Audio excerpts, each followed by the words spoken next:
अस्सलामुअलैकुम, welcome to my YouTube channel learn with Laila Afzal Khan. हम कर रहे हैं पार्ट्स ऑफ स्पीच सीरीज जिसमें हम नाउन कर चुके हैं और एडजेक्टिव भी कंप्लीट कर चुके हैं, जिनकी वीडियोस का लिंक जो है डिस्क्रिप्शन में मौजूद है। अगर आपको नाउन समझ नहीं आया, अभी तक नाउन की काइंड्स का नहीं पता, एडजेक्टिव या एडजेक्टिव ये काइंड्स का नहीं पता, तो उन सारी वीडियोस का लिंक डिस्क्रिप्शन में मौजूद है। ओके, तो हम अब स्टार्ट करते हैं वर्ब। वर्ब एक बहुत ही इम्पोर्टेंट पार्ट ऑफ स्पीच है। इसके बगैर कुछ भी नहीं हो सकता इंग्लिश। आप ये बात लिख लें, अपने जहन में याद रखें कि वर्ब के बगैर इंग्लिश नहीं आ सकती आप लोगों को। अगर आपको वर्ब की यूजेज नहीं आती और अगर आपको वर्ब नहीं आता कि वर्ब होता क्या है, उसकी सेंटेंस में किस तरह यूज करना है, उसको क्या करना है, उसकी कितनी काइंड्स है, कौन से फॉर्म्स हैं, इसके बगैर आपकी इंग्लिश चाहे आप जितनी भी सीख लें बाकी इंग्लिश, वर्ब के बगैर इट इज इनकम्प्लीट।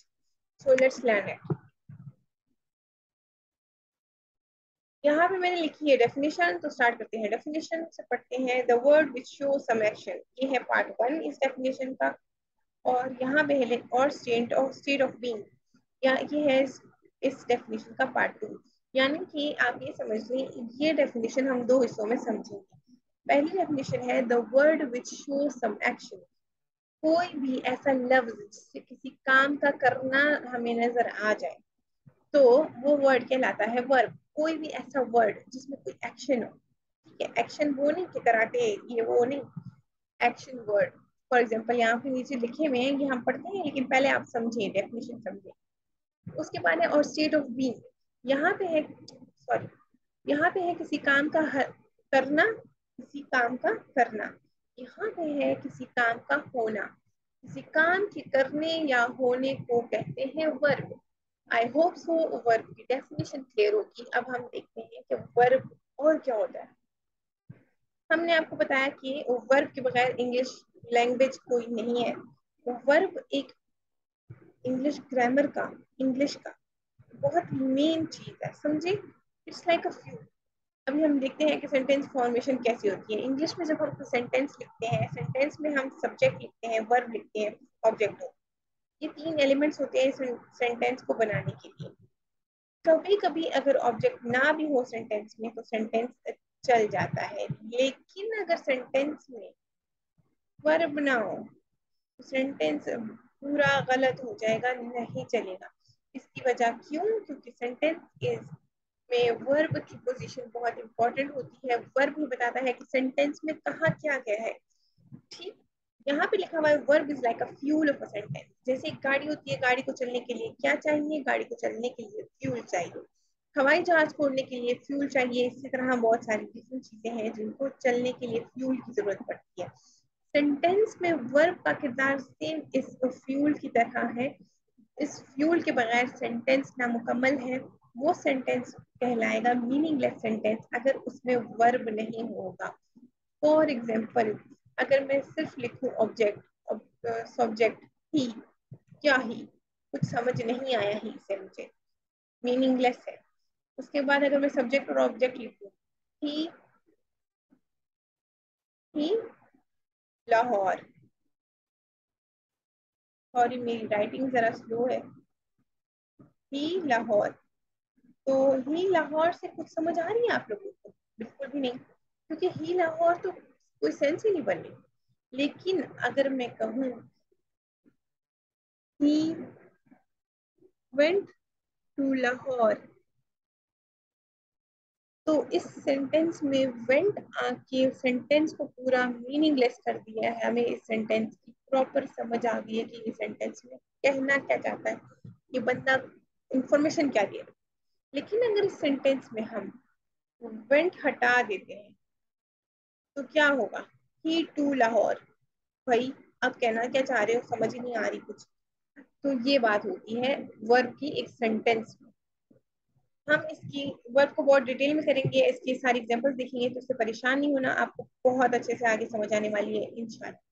तो भाई चलते हैं आगे, आगे क्या होने वाला है। पेन ही घूम गया मुझसे तो। अच्छा, ये फॉर एग्जाम्पल यहाँ पे कुछ वर्ड्स हैं जो कि कहलाते हैं वर्ब।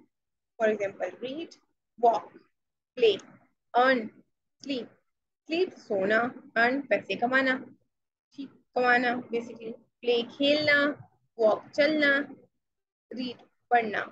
इन सारे सेंटेंसेस में कोई ना कोई काम पता चल रहा है कि हो रहा है, इन सारे वर्ड्स में सॉरी कोई ना कोई काम का होना करना पता चल रहा है। अब होने को क्या होता है, यहाँ पे मैंने बताया था the word which show some action, ये तो वो वर्ड्स हो गए, ये वर्ड्स हमें एक्शन बता रहे हैं, इनको एक्शन वर्ड्स भी आप कह सकते हैं। लेकिन ये स्टेट ऑफ बीइंग क्या भला है, इसको भी समझते हैं। कैसे समझेंगे? एज यूजुअल एग्जाम्पल से समझ। यहाँ पे मैंने लिखी हुई है स्टेट ऑफ बीइंग, यहाँ पे डेफिनेशन जो मैंने लिखी थी ना, state of being, state of being. तो ये हमें यहाँ पे इसकी ये एग्जांपल्स मिलेगी कैसे। इज, एम, आर, ये सारे वो वर्ड्स हैं जब हम उर्दू में लिखते हैं है, हूँ, इनके मतलब ये है। जैसे लाइबा इज गोइंग, जा रही है, इसका मतलब होगा सेंटेंस में है। एम का क्या मतलब होगा, आई एम गोइंग, मैं जा रही हूँ, तो एम का मतलब होगा हूँ। तो ये स्टेट ऑफ बीइंग बता रहे हैं हमें। क्या बता रहे हैं, किसी चीज का होना, कोई चीज हो रही है वो बता रहे हैं। अब अगर हम वॉज वर्ब पे चले जाएं तो Laiba was going to Lahore होगा, लाइबा जा रही थी, ये भी स्टेट का होना है लेकिन पास्ट टेंस में चला गया।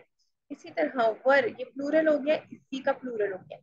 इसके बाद हैज और हैव, ये भी स्टेट ऑफ बीइंग की एग्जांपल्स हैं कि ये भी किसी चीज का होना या करना जाहिर कर रहा है, सॉरी होना, होना सिर्फ जाहिर कर रहा है, करना तो हम वहां से सीखते हैं। तो ये था मेन, आपको मैंने समझाया कि वर्ब क्या होता है। अब कुछ सेंटेंसेस हम सेंटेंसेस देख लेते हैं ताकि हम कर लें थोड़ी सी और, बल्कि बाकी हम नेक्स्ट वीडियो में करेंगे। तब तक के लिए अल्लाह हाफिज, अपना ख्याल रखिएगा। आई होप सो आपको आज की वीडियो बहुत अच्छी लगी होगी, वर्ब की समझ आई होगी। अगर कुछ चीज है जो आप लोगों को समझ नहीं आई वर्ब के बारे में तो आप लोग कमेंट सेक्शन में मुझे पूछें कि इसका क्या मतलब है, और समझ नहीं आई तो मैं दोबारा वीडियो बना लूँ। तो चलते हैं, अल्लाह हाफिज करते हैं और अगली वीडियो में मुलाकात होगी। अल्लाह हाफिज।